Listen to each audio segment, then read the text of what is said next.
कधी ऐकले का की फक्त चहापत्तीमुळे तुमचे देखील केस सिल्की, स्मूथ आणि लांब होऊ शकतात आणि त्याबरोबरच जर तुमचे केस पांढरे वगैरे झालेले असतील तर ते देखील पुन्हा काळे होण्यासाठी सुरुवात होईल आणि तेही आपल्या आजच्या या घरगुती आणि साध्या अशा रेमेडीमुळे. पण त्या अगोदर तुम्ही आपला हा व्हिडिओ शेवटपर्यंत नीट पहा आणि त्यानंतरच ही रेमेडी बनवायला सुरुवात करा. म्हणजे तुम्हाला सगळं काही अगदी व्यवस्थित समजेल आणि तुम्ही इथं बघू शकता माझे केस किती जास्त सिल्की, स्मूथ आणि शायनी आहेत. जर तुम्ही देखील मी सांगितलेल्या पद्धतीने आपली ही घरगुती रेमेडी वापरायला सुरुवात केली तर तुमचे देखील केस माझ्यासारखेच लांब, घनदाट आणि सिल्की होण्यासाठी मदत होईल. त्यामुळे थोडासाही वेळ न घालवता आपली ही रेमेडी बनवायला आपण सुरुवात करूया. त्या अगोदर तुम्ही आपला हा व्हिडिओ कोणत्या गावामधून किंवा मग कोणत्या शहरामधून पाहताय मला कमेंटमध्ये सांगायला अजिबात विसरू नका. तर बघा, आपली ही रेमेडी बनवण्यासाठी इथे सर्वात अगोदर मी एक स्टीलचं भांडं घेतलेलं आहे. तुमच्याकडे पॅन वगैरे असेल तर तो देखील तुम्ही घेऊ शकता. आणि व्हिडिओमध्ये पुढे जाण्यापूर्वी तुम्हाला एक छोटीशी विनंती आहे. जर व्हिडिओला लाईक केलं नसेल तर एक लाईक करा आणि चॅनलवरती नवीन असाल तर चॅनलला सबस्क्राईब करायला अजिबात विसरू नका आणि हे पूर्णपणे फ्री आहे. त्यानंतर बघा, इथे जवळपास 1 ग्लास एवढं फिल्टर केलेलं पाणी देखील मी याच्यामध्ये ऍड केलेलं आहे. तुम्हाला बोरिंगच्या पाण्याचा किंवा मग खाऱ्या पाण्याचा वापर रेमेडी बनवण्यासाठी अजिबात करायचा नाहीये. आणि त्यानंतर आता आपण सगळं काही पाणी गॅसवरती गरम होण्यासाठी ठेवून देणार आहोत आणि तोपर्यंत चहापत्तीचा वापर कशा प्रकारे करायचा हे पाहूया. बघा, चहापत्ती आपल्या सगळ्यांच्या घरामध्ये अगदी इझिली अवेलेबल असते. असं नाही की मी तुम्हाला कोणत्याही एका पर्टिक्युलर ब्रँडचं वगैरे नाव सांगतेय. तर तुमच्या घरामध्ये जी कोणती चहापत्ती अवेलेबल असेल तिचा वापर तुम्ही नक्कीच करू शकता. आणि मी सांगितलेल्या पद्धतीने फक्त एकदा सलग 7 दिवस तुम्ही आपली ही रेमेडी नक्की ट्राय करून बघा. तुम्हाला खूप छान असे रिझल्ट मिळतील. चहापत्तीमध्ये अँटीऑक्सिडंट असतात जे केसांच्या मुळांना मजबूत बनवतात आणि केस गळणं थांबवण्यासाठी हेल्प करतात. याच्या नियमित वापरामुळे आपल्या केसांचा नैसर्गिक रंग देखील टिकून राहतो आणि अकाली पांढरे होणारे केस म्हणजेच वेळे अगोदर जे काही केस पांढरे येतात त्यांना देखील काळं बनवण्यासाठी चहापत्ती खूप जास्त मदत करत असते. त्यासोबतच चहापत्तीमुळे आपल्या स्कॅल्पमधील ब्लड सर्क्युलेशन सुधारतं आणि जेव्हा स्कॅल्पमधील ब्लड सर्क्युलेशन सुधारतं तेव्हा आपल्या स्कॅल्पवरती नवीन केस उगवायला सुरुवात होते आणि ज्या ठिकाणचे तुमचे केस गळालेले असतील तर त्या ठिकाणी देखील नवीन केस येण्यासाठी मदत होत असते. त्याबरोबर तुमच्या केसांमध्ये नैसर्गिक शाईन येईल आणि केस खूप जास्त सिल्की आणि स्मूथ होतील. जर तुमचं स्कॅल्प खूप जास्त प्रमाणामध्ये ऑइली असेल तर ते देखील मेंटेन होण्यासाठी आपली ही रेमेडी तुम्हाला हेल्प करणार आहे. इथे बघा, जास्त नाही तर फक्त 1 चमचा एवढी चहापत्ती आपली ही रेमेडी बनवण्यासाठी आपल्याला वापरायची आहे आणि पाणी थोडंसं गरम झाल्यानंतर आपण घेतलेली चहापत्ती आपल्याला याच्यामध्ये ऍड करायची आहे.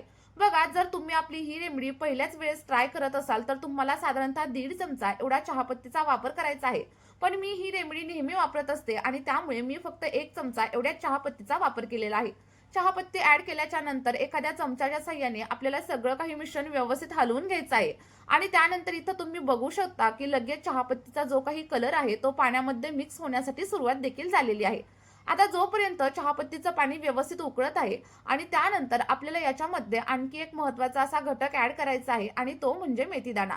बघा, मेथीदाणा देखील आपला हेअरफॉल कमी करण्यासाठी खूप जास्त प्रमाणात हेल्प करतो कारण यामध्ये भरपूर प्रमाणात निकोटिक ऍसिड आणि प्रोटीन असतं. यामुळे आपल्या केसांना एक वेगळाच बूस्ट मिळतो आणि त्यासोबतच जर तुम्हाला डॅन्ड्रफची वगैरे समस्या असेल तर ती देखील कमी होण्यासाठी मदत होत असते. मेथीदाणा आपल्या केसांची जाडी वाढवण्यासाठी म्हणजेच केसांमध्ये व्हॉल्यूम आणण्यासाठी खूप जास्त फायदेशीर असतो आणि त्याबरोबरच हा आपल्या केसांच्या मुळांना आतमधून मजबूत बनवतो आणि केसांमध्ये नैसर्गिक शाईन आणण्यासाठी देखील मेथीदाणा आपल्याला हेल्प करत असतो. याचे जेवढे काही फायदे सांगावेत तेवढे खूप कमी आहेत आणि जर तुम्हाला माझ्यावरती विश्वास बसत नसेल तर तुम्ही एकदा गुगलवरती देखील नक्की सर्च करू शकता. मी तुम्हाला खोटं वगैरे अजिबात सांगणार नाही. बघा, साधारणतः 1 चमचा एवढा मेथीदाणा मी पाण्यामध्ये ऍड केलेला आहे आणि ऍड केल्याच्या नंतर अगदी 1 मिनिटासाठी सगळं काही पाणी आपल्याला व्यवस्थित असं बॉईल करून घ्यायचं आहे. आणि त्यानंतर आपण सगळ्यात शेवटी यामध्ये कढीपत्त्याचा देखील वापर करणार आहे कारण कढीपत्ता देखील आपल्या केसांसाठी खूप जास्त फायदेशीर मानला जातो. जर तुम्हाला फ्रेश असा कढीपत्ता भेटत नसेल तर मी तुम्हाला डिस्क्रिप्शन बॉक्समध्ये लिंक प्रोव्हाइड करते. तुम्ही तिथून या सगळ्या गोष्टी ऑनलाईन देखील नक्कीच परचेस करू शकता किंवा मग मार्केटमधून कढीपत्ता घेऊन त्याला ड्राय करून तुम्ही स्टोअर देखील नक्कीच करून ठेवू शकता. कढीपत्ता देखील तुमचे केस आतमधून मजबूत बनवतो ज्यामुळे आपला हेअरफॉल कमी होतो. म्हणजेच काय तर या रेमेडीमध्ये आपण ज्या काही गोष्टी वापरलेल्या आहेत त्या सगळ्या काही अगदी नॅचरल आहेत आणि यामुळे तुमची केस गळती पूर्णपणे बंद होणार आहे. जर तुमचे केस जर खूप गळत असतील ना, तर तुम्ही ही रेमेडी एकदा तरी नक्कीच ट्राय करायला पाहिजे. आणि जर तुमच्या केसांची ग्रोथ पूर्णपणे थांबलेली असेल आणि त्यासोबतच केस गळती देखील खूप जास्त प्रमाणावरती झालेली असेल, तर गळालेल्या जागेवरती देखील नवीन केस उगवायला सुरुवात होईल आणि केसांची वाढ अगदी दुप्पट नाही तर तिप्पट वेगाने होण्यासाठी सुरुवात होईल.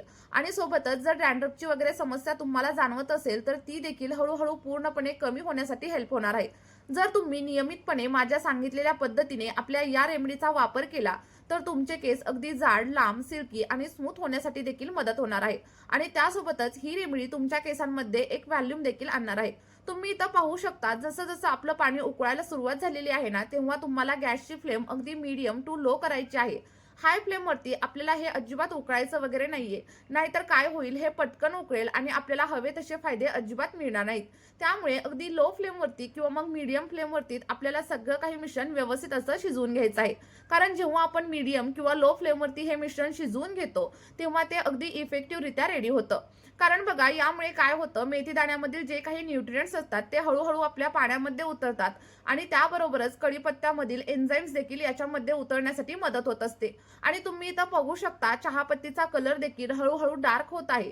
आणि जर तुम्ही हे सगळं मिश्रण हाय फ्लेमवरती शिजवलं तर काय होईल, मेथीदाणा वगैरे व्यवस्थित शिजणार नाही आणि आपले सगळे पोषक तत्व या पाण्यामध्ये उतरणार नाहीत.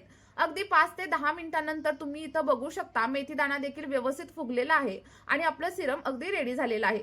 तर त्यावेळेला तुम्हाला गॅसची फ्लेम पूर्णपणे बंद करायचं आहे आणि आपलं सगळं काही मिश्रण थंड होण्यासाठी ठेवून द्यायचे.